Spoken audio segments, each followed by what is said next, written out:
salah satu jenis infrastruktur yang mengizinkan pelayaran di atas aqueduct atau jembatan air disebut navigable aqueduct.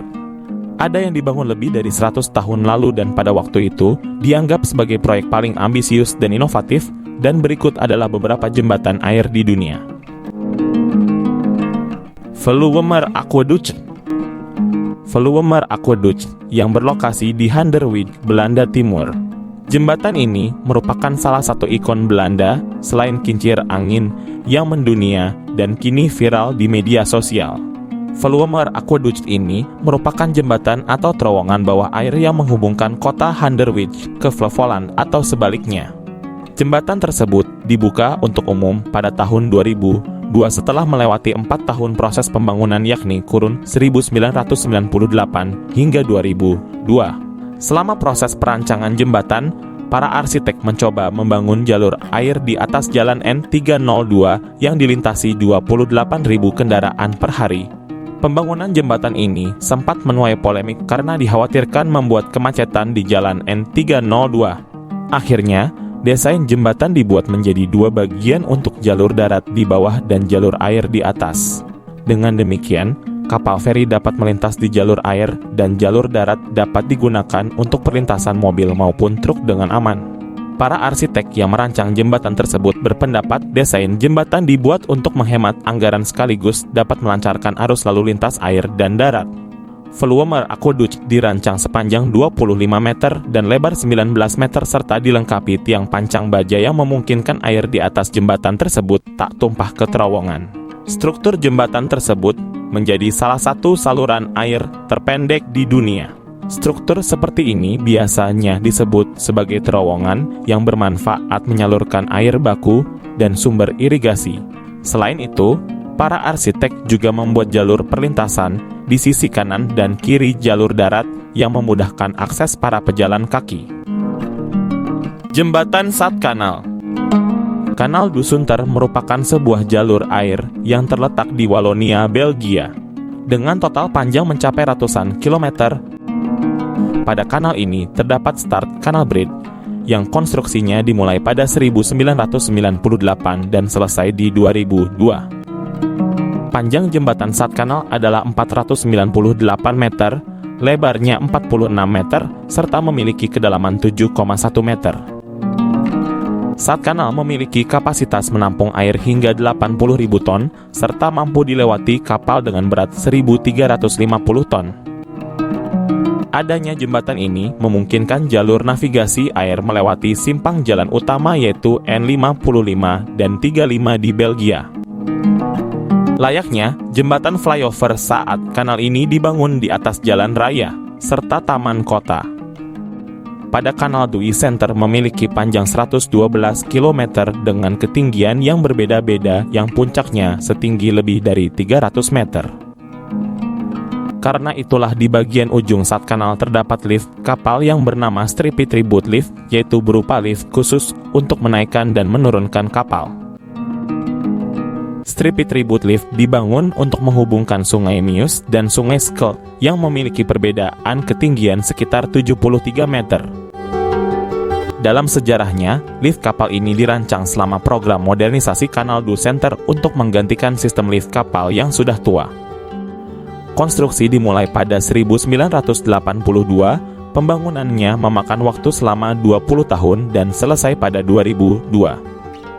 Untuk ukurannya, memiliki tinggi 110 meter, lebarnya 75 meter, panjangnya 103,5 meter, dan semenjak dioperasikan, tiap harinya dilewati sekitar 15 kapal per hari.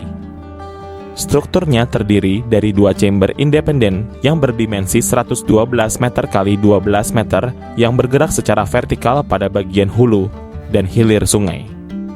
Chamber bergerak dengan kecepatan 5 km per jam, sehingga waktu total yang dibutuhkan agar sampai di ketinggian 73 meter adalah sekitar 7 menit saja, dan karena memiliki nilai arsitektur yang tinggi serta dikelilingi oleh pemandangan yang sangat indah, menjadikan lift kapal ini sebagai objek wisata favorit di Belgia. Magdeburg Water Bridge. Jembatan air Magdeburg merupakan jembatan air yang terpanjang di dunia. Jembatan Magdeburg terletak sekitar 160 km dari kota Berlin yang membentang di Sungai Elbe dan menghubungkan dua kanal, yaitu Mittelland dan Kanal Havel. Untuk panjangnya, jembatan memiliki total panjang 1091 meter, lebarnya 26 meter yang terdiri dari dua bentang, yaitu bentang pertama panjangnya 350 meter sedangkan yang kedua panjangnya 641 meter. Pembangunan jembatan ini juga menandakan bersatunya kembali wilayah ex-Jerman Barat dengan wilayah ex-Jerman Timur. Jembatan Magdeburg dibangun berdasarkan konsep buoyancy sehingga memungkinkan jembatan tetap menerima tekanan yang sama meskipun kapal yang melintas memiliki berat yang berbeda. Jembatan dapat dilewati tongkang dengan muatan maksimum 1.350 ton dan adanya jembatan ini juga mampu meningkatkan jumlah muatan kapal per tahun sekitar 2 kali lipat. Sebelum adanya jembatan kanal Magdeburg, kapal harus menempuh jalan memutar sejauh 12 km, lalu menggunakan lift kapal yang bernama Rottensee. Selama bertahun-tahun, semua lalu lintas pelayaran melewati lift kapal ini, dan lift kapal Rottensee ini dapat memindahkan kapal di ketinggian air yang memiliki perbedaan 16 meter. Namun, saat ini lift kapal Rottensee hanya digunakan dalam skala kecil saja, yaitu untuk kapal rekreasi dan perahu kecil. Untuk melewati lift kapal Rottensee tersebut, dibutuhkan waktu lebih dari 20 menit dan berat kapal yang diizinkan maksimal 1.000 ton. Pontchishilte Aqueduct. Pontchishilte merupakan aqueduct yang terpanjang dan tertinggi di Inggris serta merupakan bagian dari situs warisan dunia UNESCO.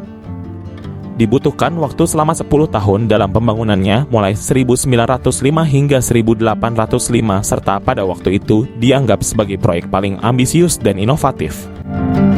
Meskipun aqueduct ini telah berusia ratusan tahun, namun masih berdiri kokoh dan masih beroperasi. Awal mula pembangunan aqueduct adalah untuk menggabungkan dua desa yang terhalang oleh lembah dan sungai. Dengan adanya jembatan ini, mampu menjadi sarana transportasi air yang sangat efektif.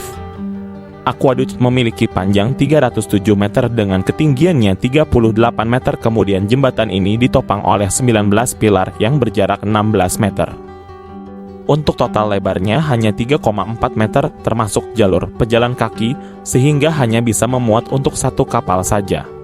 Kini fungsinya bukan sebagai sarana transportasi air, akan tetapi lebih sebagai tempat wisata. Aqueduct Briare berlokasi di Kanal Bria yang melintasi Sungai Loire di Prancis. Jembatan air ini memiliki panjang 662 meter dan merupakan navigable aqueduct terpanjang di dunia yang memegang rekor lebih dari 100 tahun, mulai dari 1896 hingga 2003. Aqueduct Bria dibangun di atas 14 tiang pondasi yang berisi lebih dari 13.000 ton air dengan kedalaman 2,2 meter dan memiliki lebar 6 meter. Karena hanya memiliki kedalaman 2,2 meter saja, sehingga Aqueduct Bria ini hanya dapat dilewati kapal yang memiliki draft 1,8 meter saja. Di bagian sisi kanan dan kiri aqueduct terdapat jalur untuk berjalan kaki, sehingga lebar total aqueduct ini adalah 11 meter.